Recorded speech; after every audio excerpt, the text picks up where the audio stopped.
5 health insurance companies since Obamacare was signed into law on March 23rd.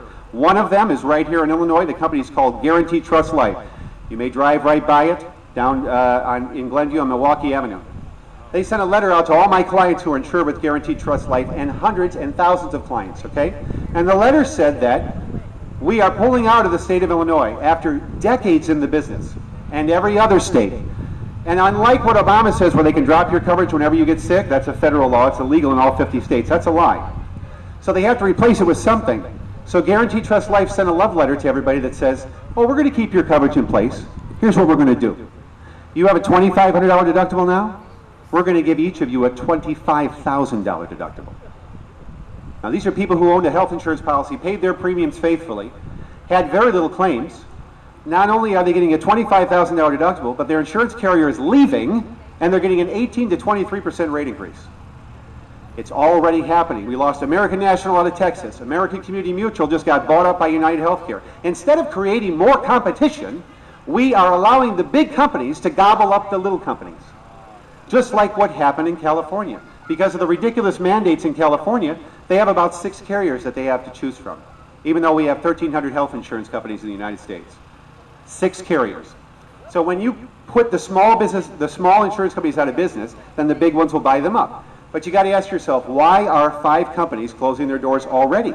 Doesn't Obamacare really all the bad stuff start in 2014? No. January 1st, something called the minimal loss ratio begins. And the minimal loss ratio says that if you're an insurance company, we don't care who you are, every insurance company in America, who normally run on a 65-35 margin, which means 65% of their profits, revenue coming in, goes toward claims. 35% goes toward total overhead, which is everybody's job, everybody's payroll, their own employees' health insurance, marketing, commissions, everything they do is 35%. Barack Obama wants it to be 15% by January 1st, 2011. So the insurance companies are saying, that's it, we can't operate on less than half the margin? I can't do it. So we're closing it down. Now, why would he do that? Anybody remember the YouTube video where he talked to the SEIU and he said that my goal is a single-payer healthcare system. We may not get there right away, but we will get there. How do you do that? You destroy private industry. You attack the health insurance industry.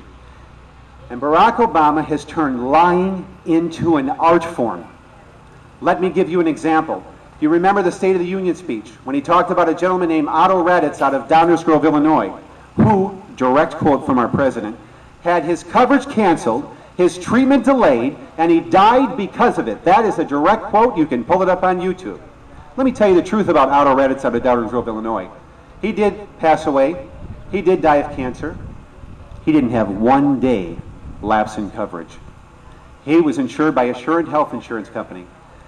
They found something that was in his medical history that he did not disclose on his application. Under the existing laws, that is insurance fraud. And so they sent him a letter saying that we are going to be rescinding your policy. So Mr. Raditz and his wife went to the State Department of Insurance here in Illinois. They went to the State Attorney General's office. Those 2 agencies contacted Assurant Health in Milwaukee, Wisconsin. Please YouTube this. It's true.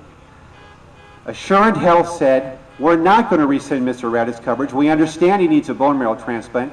They kept his policy in place for 4 more years, paid every claim until he died.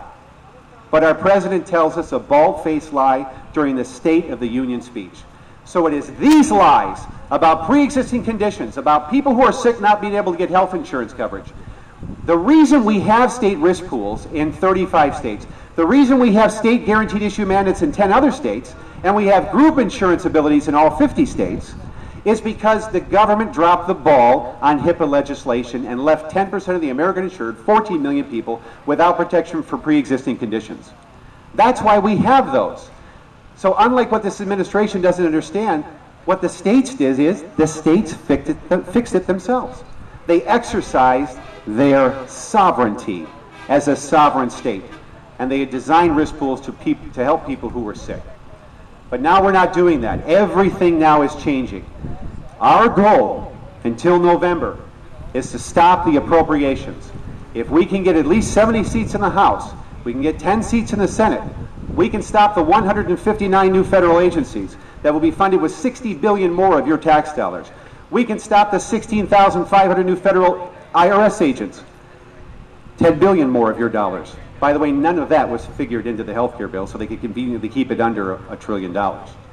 And please look at what the CBO is saying now. It's funny how the Obama administration just hung on every word the CBO said about the Obamacare bill, because they didn't include trillions of dollars in the cost.